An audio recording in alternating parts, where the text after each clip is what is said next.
வணக்கம் மாணவர்களே. வணக்கம். இன்றைக்கு நம்ம காணக்கூடிய தலைப்பு பாத்தீங்கன்னா சொல்லாதே சொல்லாதே, எதை சொல்லக்கூடாது அப்படிங்கறத பார்க்கிறோம். டாபிக் என்ன? நெகட்டிவான விஷயங்களை சொல்லவே கூடாது. நமக்கு பாசிட்டிவான விஷயங்களை தான் நம்ம சொல்லணும். நம்ம கிட்ட யார் பாசிட்டிவான விஷயங்களை பேசுறாங்களோ அவங்க கூட தான் நம்ம எப்போதும் சேர்ந்து இருக்கணும்.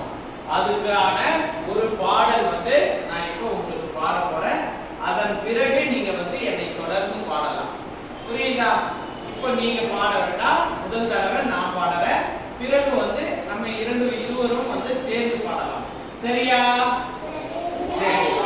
நீலவானம் தூரம் என்று பறவையிடம் சொல்லாதே, பறவையிடம் சொல்லாதே, அடர்ந்த காடு இருண்டதென்று கரடியிடம் சொல்லாதே, கரடியிடம் சொல்லாதே, பெரிய கடல் ஆழம் என்று மீன்களிடம் சொல்லாதே, மீன்களிடம் சொல்லாதே, கற்பது எதுவும் கடினம் என்று எங்களிடம் சொல்லாதே, எங்களிடம் சொல்லாதே.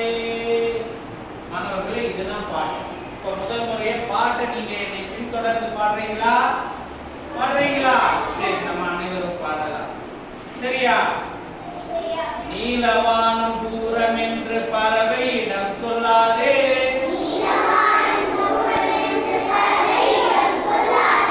பறவையிடம் சொல்லாதே, அடர்ந்த காடு இருண்டதென்று கரடியிடம் சொல்லாதே,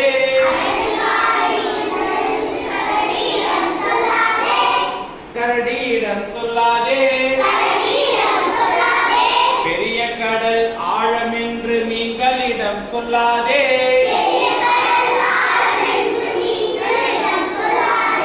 மீன்களிடம் சொல்லாதே, கற்பது எதுவும் கடினம் என்று எங்களிடம் சொல்லாதே,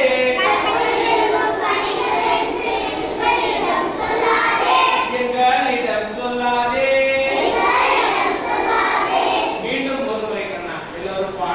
பாடலாம், வேறு ஒரு ராகத்துல இத நம்ம பாடலாம். நீலவானம் தூரம் என்று பறவையிடம் நீ சொல்லாதே. மாணவர்களே, நல்லா கவனிங்க. பறவையினுடைய இயல்பே என்ன? பறக்கிறது தான். இது எல்லாத்துக்கும் தெரியுமா இல்லையா? தெரியும். ஒவ்வொரு பறவையும் அதனால முடிந்த அளவு எவ்வளவு உயரத்துல பறக்க முடியும்னு நினைக்கிறோ அந்த அளவுல அந்த பறவைகள் பறக்குது. ஆமாவா இல்லையா? பறவைகள் கிட்ட போயிட்டு வானம் உனக்கு தூரம், உன்னால பறக்க முடியாது அப்படின்னு நீ சொல்லாத. ஏன்னா பறவைகளினுடைய இயல்பே பறக்கிறது தான். அது ஒரு நாள் அந்த வானத்தையும் தாண்டி பறக்கிற அளவுக்கு அதனுடைய முயற்சிகளை எடுத்துக்கொண்டே இருக்கும். சரியா? புரியுதா? ஆக நெகட்டிவான விஷயங்களை என்ன பண்ணக்கூடாது?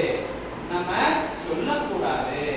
பறவைகள் அதனால எவ்வளவு உயரத்துல பறக்க முடியுமோ அந்த அளவுக்கு உயரத்துல பறந்து கொண்டே இருக்கும்.